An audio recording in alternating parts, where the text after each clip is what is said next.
Hello and good morning to all. आज है 14 जून 2022 और 14 जून के करंट अफेयर से जितने इंपॉर्टेंट क्वेश्चन बन सकते हैं, करंट अफेयर के सभी एक्स्ट्रा फैक्ट उस वीडियो में डिस्कस करेंगे।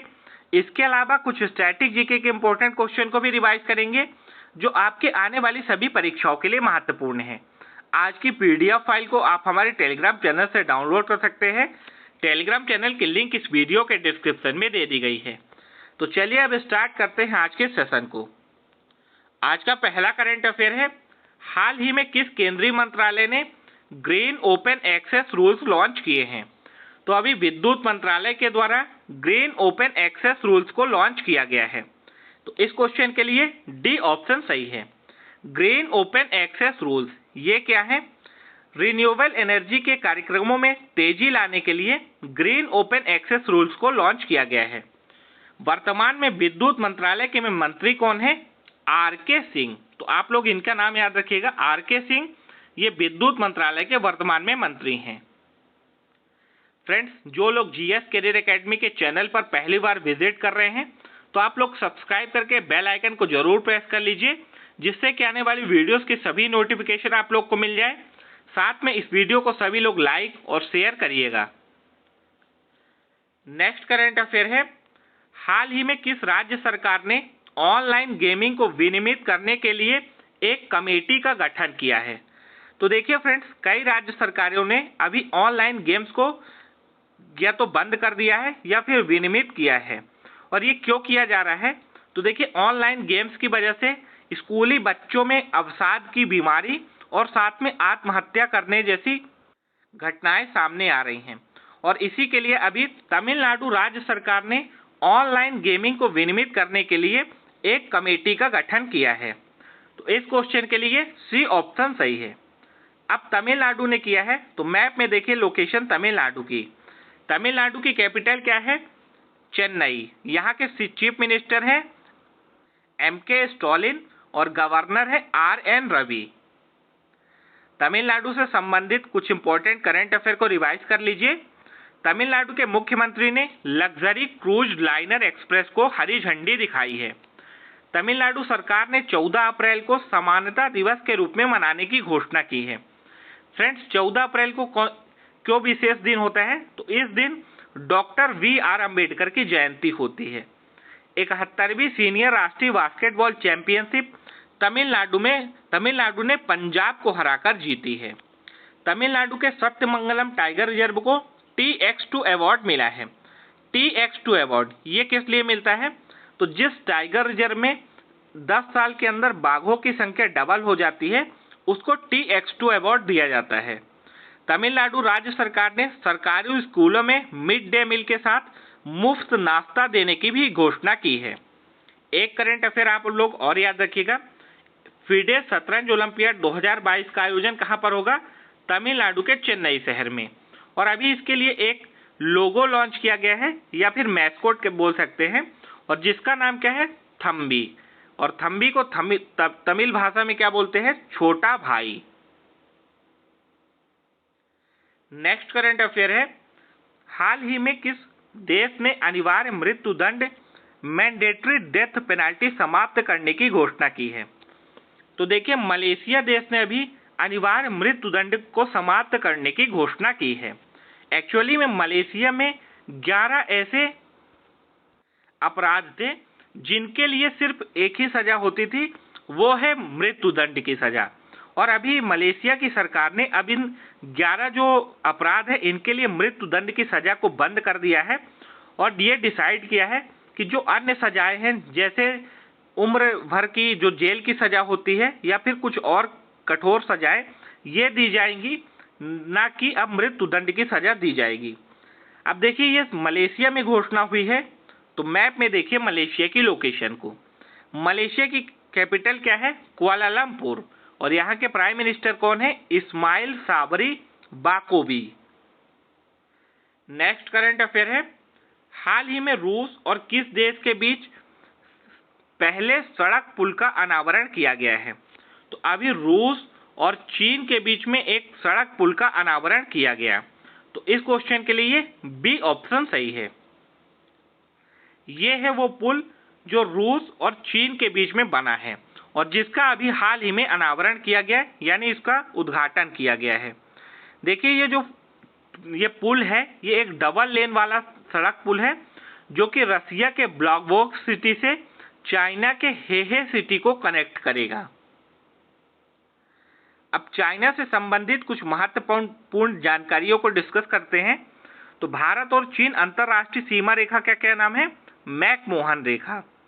चीन अपनी सीमा भारत के 4 राज्यों उत्तराखंड, हिमाचल प्रदेश, सिक्किम और अरुणाचल प्रदेश से शेयर करता है। चीन की यांगत्से नदी को एशिया महाद्वीप की सबसे बड़ी नदी बोला जाता है। संघाई सहयोग संगठन यानी एससीओ और एशियन इंफ्रास्ट्रक्चर इन्वेस्टमेंट बैंक यानी AIIB का मुख्यालय कहाँ पर है? बीजिंग में। चीन की राजधानी है बीजिंग। यहाँ के राष्ट्रपति हैं शी जिनपिंग और चीन की मुद्रा है रेनमिनबी। नेक्स्ट करंट अफेयर है, हाल ही में भारत के किस राज्य में 3 नई वाइल्ड लाइफ सेंचुरीज और 12 नए कंजर्वेशन टाइगर रिजर्व बनाए गए हैं? तो अभी भारत के महाराष्ट्र राज्य में 3 नई वाइल्ड लाइफ सेंचुरीज और साथ में 12 नए कंजर्वेशन टाइगर रिजर्व बनाए जाने की घोषणा हुई है। तो इस क्वेश्चन के लिए बी ऑप्शन सही है।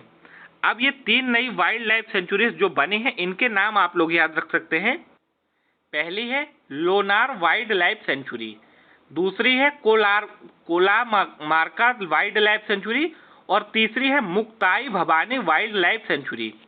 इन 3 नई वाइल्ड लाइफ सेंचुरी बनने के साथ अब महाराष्ट्र में टोटल 27 वाइल्ड लाइफ सेंचुरीज हो गई हैं। सॉरी, 27 वाइल्ड लाइफ सेंचुरीज नहीं हुई हैं, 27 कंजर्वेशन रिजर्व हो गए हैं।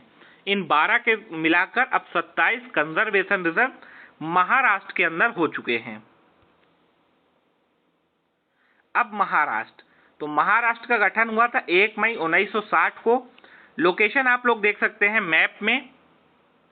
राजधानी मुंबई है, राज्यपाल हैं भगत सिंह कोश्यारी, महाराष्ट्र के मुख्यमंत्री हैं उद्धव ठाकरे। यहाँ की राजकीय भाषा मराठी है। जिलों की संख्या 36 है। विधानसभा की 288 सीटें हैं, राज्यसभा की 19 सीटें हैं और लोकसभा की 48 सीटें हैं। विधान परिषद भी लगता है, तो यहाँ पे 78 सीटें हैं विधान परिषद की। क्षेत्र की दृष्टि से महाराष्ट्र भारत का तीसरा सबसे बड़ा राज्य है। महाराष्ट्र की कैबिनेट ने जीन बैंक परियोजना को मंजूरी दी है। माइग्रेशन ट्रैकिंग सिस्टम ऐप विकसित करने वाला भारत का पहला राज्य महाराष्ट्र बना है। दृष्टिबाधित लोगों के लिए भारत का पहला इंटरनेट रेडियो दक्ष ये महाराष्ट्र के नागपुर शहर में लॉन्च हुआ है। हुनर हाट का 40वां संस्करण मुंबई में आयोजित हुआ है। महाराष्ट्र की पुलिस के साथ भारतीय सेना ने सुरक्षा कवच 2 नाम से एक अभ्यास का आयोजन किया था और यह अभ्यास कहां पर किया गया था? पुणे शहर में। नेक्स्ट करंट अफेयर है, यूनाइटेड नेशन की सहायक महासचिव कौन नियुक्त हुई हैं? तो देखिए अभी संयुक्त राष्ट्र की नई सहायक महासचिव बनी है रबाबा फातिमा। तो इस क्वेश्चन के लिए ए ऑप्शन सही है। आप इमेज में देखिए, ये है रबाब फातिमा जो कि बांग्लादेश की हैं और अभी ये संयुक्त राष्ट्र की सहायक महासचिव नियुक्त हुई हैं। नेक्स्ट करंट अफेयर है, हाल ही में किसे RBL बैंक के MD और CEO के रूप में नियुक्त किया गया है? तो देखिए अभी RBI यानी रिजर्व बैंक ऑफ इंडिया के द्वारा RBL बैंक का नया MD और CEO बनाया गया है R सुब्रमण्यम कुमार को। तो इस क्वेश्चन के लिए ए ऑप्शन सही है।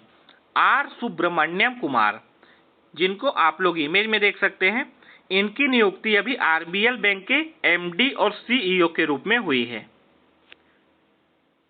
यहाँ पे कुछ और नाम लिखे हैं, तो बी ऑप्शन में है स्वरूप कुमार साहा। ये अभी हाल ही में पंजाब एंड सिंध बैंक के नए प्रमुख बने हैं। ए मणिमेखलाई को UBI की पहली मैनेजिंग डायरेक्टर के रूप में नियुक्त किया गया है।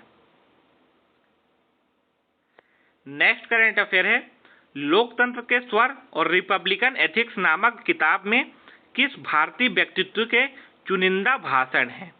तो देखिए हमारे प्रेजेंट टाइम में राष्ट्रपति हैं रामनाथ कोविंद और इनके ही कुछ चुनिंदा भाषण इन दोनों किताब में है। एक किताब का नाम है लोकतंत्र के स्वर और दूसरी किताब का नाम है रिपब्लिकन एथिक्स। इन दोनों किताब को अभी लॉन्च किया गया है सूचना एवं प्रसारण मंत्री अनुराग ठाकुर के द्वारा।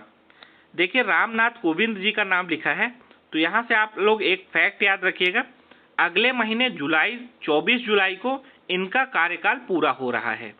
और जो अब भारत के अगले राष्ट्रपति का चुनाव है ये कब कराया जाएगा, 18 जुलाई को चुनाव होगा और 21 जुलाई को इसका रिजल्ट आएगा। नेक्स्ट करंट अफेयर है, हाल ही में अयोध्या की पूर्व प्रतिष्ठित क्रॉसिंग का नाम किसके नाम पर रखने की घोषणा की गई है।